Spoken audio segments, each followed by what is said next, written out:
Alright, here we are guys, back for another tutorial here. Cliffs hole, par 5, hole 8. This is one of the redesigned holes. The way I play this one kind of varies a little bit.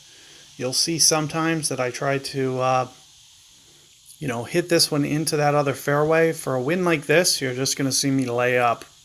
So you can see with what I'm doing towards my spin, and right around 4, I'm going to do right around 4. Just so, it covers a lot of clubs. You'll be able to replicate this with, quite a few different clubs.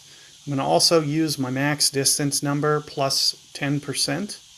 So 10 rings for this wind adjustment.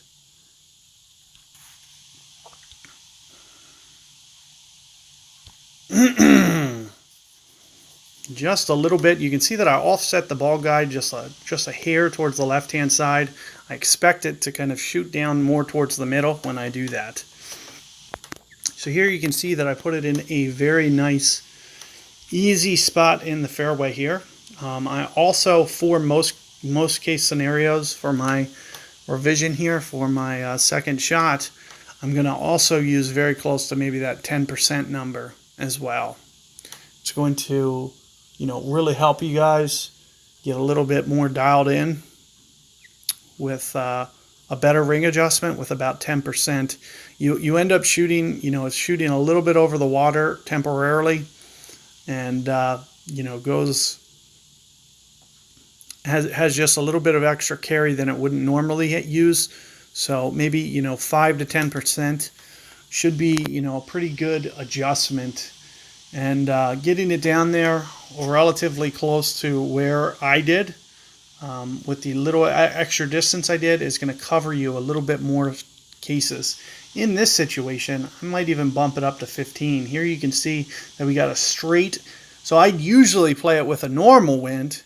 I am going to just kind of set up to, account for those 8 rings. So, I'm going to make that my landing. How did this happen?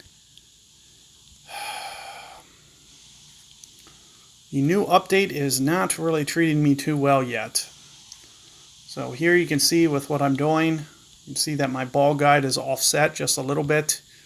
I'm running out of time, unfortunately, because of that camera snafu right there. But you can see that I'm kind of keeping my ball guide just a little bit long, a little bit offset, just trying to predict.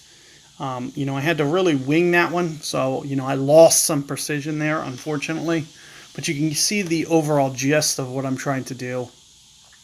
And as I mentioned, you can see what I'm doing at the beginning of that shot is I was kind of setting up to accommodate for those 8 rings ahead of time. So I'm kind of setting up very similarly to where, I can just kind of alter my spin and still, make sure that I'm not going into power. So I've basically was setting up, 8 rings in front intentionally to make sure that I push, pretty much to full max and then use that as my ring adjustment. And the farther that you get this down here, as I mentioned, it will cover your base for more situations the farther that you're able to hit that tee shot. In fact, there you can see my opponent, not quite carrying it far enough, or not quite factoring in quite enough. Probably didn't do the extra 15%, for example, which is almost equated to probably 2 rings in that situation. Or at least a ring and a half.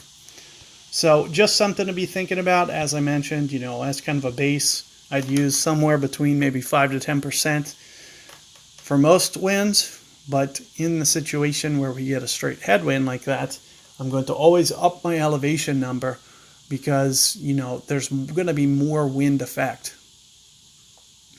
The wind doesn't work quite as linearly as we'd like. For most side winds, it does.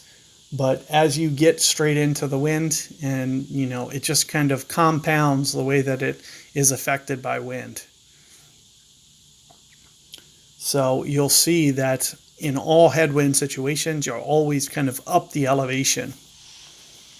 But good luck with that 8th hole, guys, and catch you guys on this shootout coming up.